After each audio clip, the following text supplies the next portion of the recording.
मैं प्रभु का धन्यवाद देता हूँ इस सुबह के समय के लिए, प्रभु के चरणों में आने के लिए। प्रभु ने मौका दिया। आसपास मुझे बोलने की जरूरत नहीं, आप सब समाचार देखते हैं क्या हालत बनी हुई है। किसने सोचा था कि ऐसे दिन भी देखने पड़ेंगे। सोचते थे अच्छे दिन आएंगे, ये कैसे दिन। किसको दोष दें जब कितने परिवार अपने नजदीकी कुटुंबियों को खो रहे हैं। घरों से लाश को ले जाने के लिए भी वो उनसे नहीं हो रहा। प्यारे अजीजों, एक एक दिन जो प्रभु हमें देता है बहुमूल्य है। आइए हम प्रभु के चरणों में वचन मनन करें। लूका रचित सुसमाचार 15वां अध्याय 20वां वचन। तब वह उठकर अपने पिता के पास चला। वह अभी दूर ही था कि उसके पिता ने उसे देखकर तरस खाया और दौड़कर उसे गला लगाया और बहुत चूमा। आज हम जो विषय मनन कर रहे हैं उस पिता के प्रेम के विषय में है जो सब्र के साथ अपने खोए हुए पुत्र की इंतजारी कर रहा था, बेसब्री से इंतजारी कर रहा था। कल हमने ध्यान दिया कैसे उड़ाऊ पुत्र उसे एहसास हुआ, पश्चाताप किया और उसने उसके गलत फैसले के कारण उसके कर्मों ने उसे कितना नीचे हालत में पहुंचाया। लेकिन अब वो उठा है और अपने बाप के पास अपने घर वापस आ रहा है। अब उसे फर्क मालूम है दूर देश में गुलामी और अपने बाप के घर में आज्ञाकारिता का जीवन में फर्क कितना है। और अभी हम देखते हैं पिता कितना खुश है जब उसने अपने खोए हुए पुत्र को दूर ही से देख लिया। साधारण तौर पर जब बेटा या कोई भी ऐसे वाहन से दूर से आए, दूर से बोलने को ऐसे दयनीय परिस्थिति में समय बिताकर वापस आए तो पहचानना असंभव है। लेकिन प्रभु यीशु कहते हैं बाप ने बेटे को दूर से ही पहचान लिया।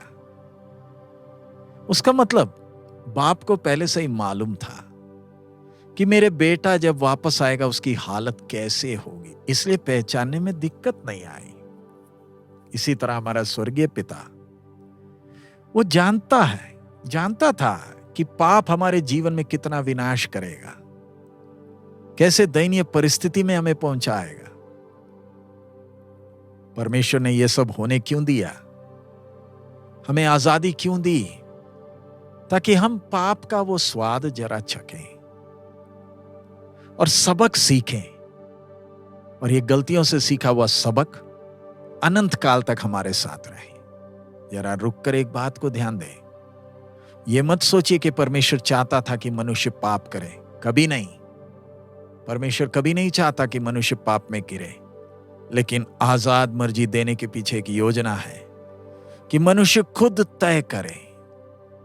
लेकिन परमेश्वर को सर्वज्ञान में मालूम था, इसलिए परमेश्वर ने यह होने दिया ताकि इंसान जीवन की कीमत को समझे, अपनी आजादी के कीमत को समझे, परमेश्वर के प्रेम को समझ सके, अपनी गलतियों से सबक सीखें।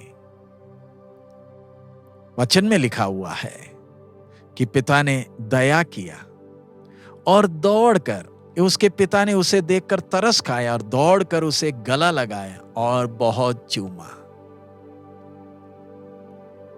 इधर जरा रुककर देखें, यो पिता के प्यार को जरा देखें। जब बेटा वापस आ रहा है तो बाप अपने मन में कुछ नफरत रखकर नहीं बैठा है अपने उड़ाव पुत्र के विषय में, लेकिन उस पर तरस खाया। प्यारे अजीजों, हमारे साथ भी तो ऐसा ही हुआ है। वचन कहता है परमेश्वर ने जगत से इतना प्रेम किया। उसका मतलब कि उस गहरे प्यार को, पिता के गहरे प्यार को वर्णन करने के लिए शब्द नहीं है कि ऐसा एक काम किया कि उसने अपना इकलौता पुत्र दे दिया, जिसके द्वारा हम बाप के दिल के अंदर के प्यार को हम देख सकते हैं। बाप दौड़ा। इसी प्रकार सर्वशक्तिमान परमेश्वर पाप भरे इस संसार में हमें छुड़ाने के लिए आया। वो बेटा जब वापस आया वो थका हुआ था, उसके शरीर में गंध है, दुर्गंध है, बदबू है, और वो दिखाती है कि वो कहां से आ रहा।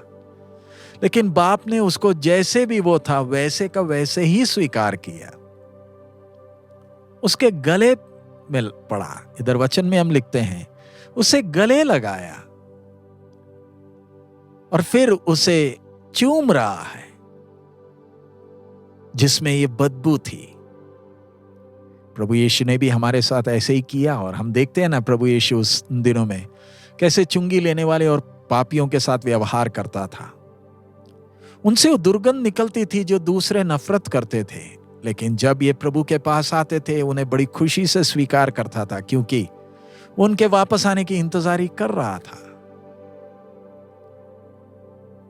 इधर हम देखते हैं बाप ने बेटे के पहले के उन स्वभाव को वापस याद नहीं कर रहा, लेकिन कैसे उसको स्वीकार कर रहा। इसी तरह सर्वशक्तिमान परमेश्वर भी हमारे पुराने पापों को याद नहीं करता, ना ही वो बात जो हमने पिता को दुख पहुंचाने के लिए किया। हमारी दयनीय परिस्थिति में उसने हमें स्वीकार किया। हम कितने धन्य हैं, हमने परमेश्वर के प्यार को चखा है। प्यारे अजीजों, एहसास होता है। इधर उस बेटे पर वो बाप के उस व्यवहार का असर हम देख सकते हैं। उसने कभी नहीं सोचा था कि बाप उसे ऐसा स्वीकार करेगा, ऐसा स्वागत उसे मिलेगा।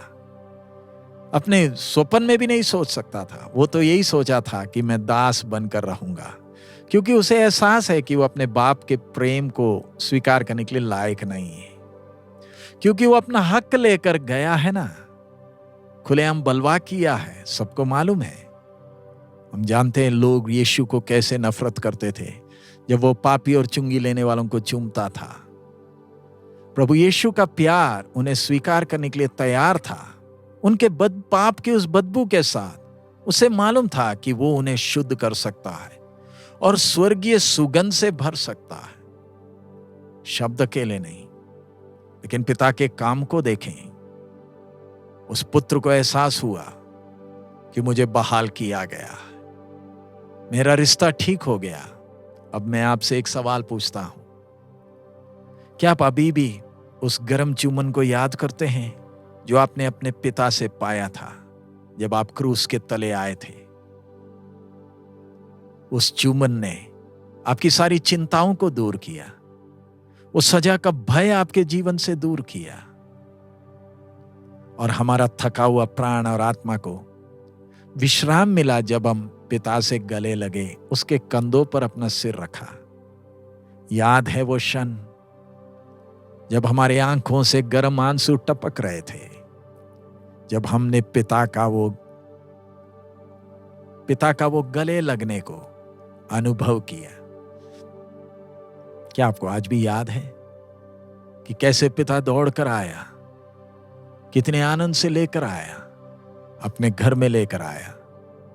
या क्या आज भी आप आशीष के पीछे भाग रहे हैं? क्या आपको लगता है कि आपका हक है कि आपको आशीष मांगना है? पिता को बार बार याद दिलाते हैं जैसे कि उसने हमें कभी प्यार नहीं किया। आइए, वचन हमारे सामने, हम अपने आप को जांच कर देखें।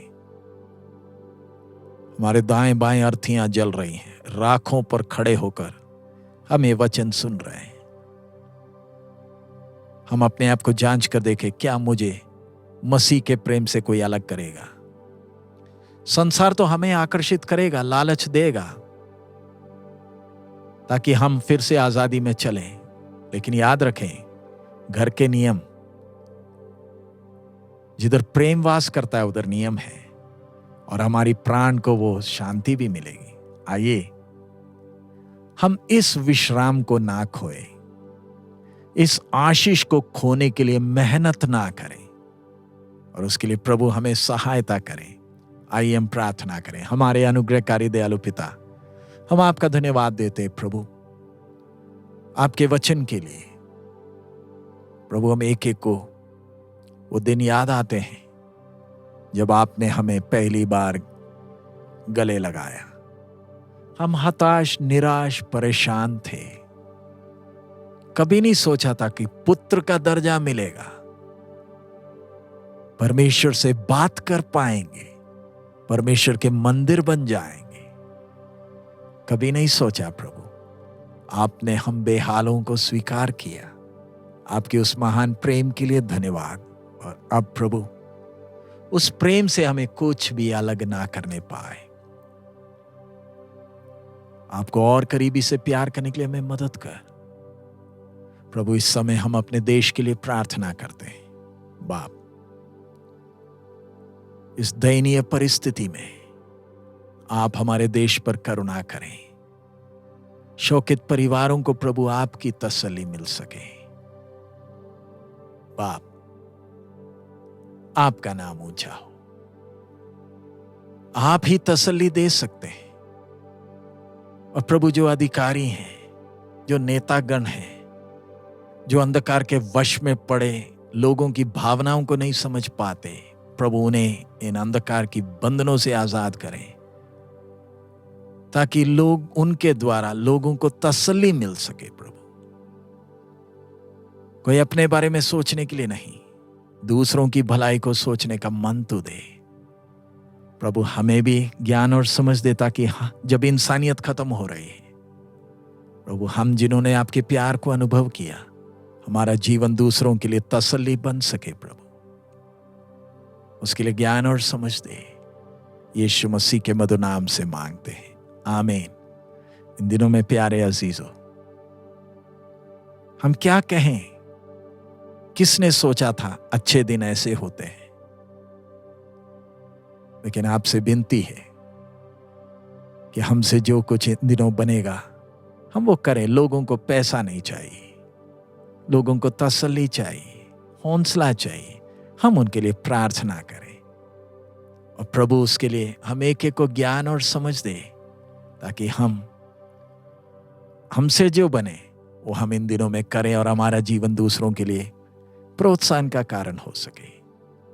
बैठकर सिर्फ तमाशे देखने वाले ना बने। प्रभु, हम एक एक को इस्तेमाल करें। प्रभु, हम सबको आशीष दे। हमारा प्रभु अति शीघ्र आ रहा, दिल ना छोड़े। अगर आप में से किसी को भी कोरोना है, हम आपके लिए प्रार्थना कर रहे हैं। दिल ना छोड़े, दिल ना छोड़े। प्रभु की अनुमति के बिना कुछ नहीं होगा। जो भी होगा वो प्रभु के नाम के महिमा के लिए और हमारी भलाई के लिए।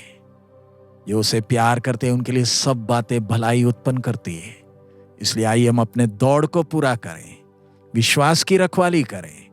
हमारा प्रभु हमें लेने के लिए आ रहा। मारा ना था।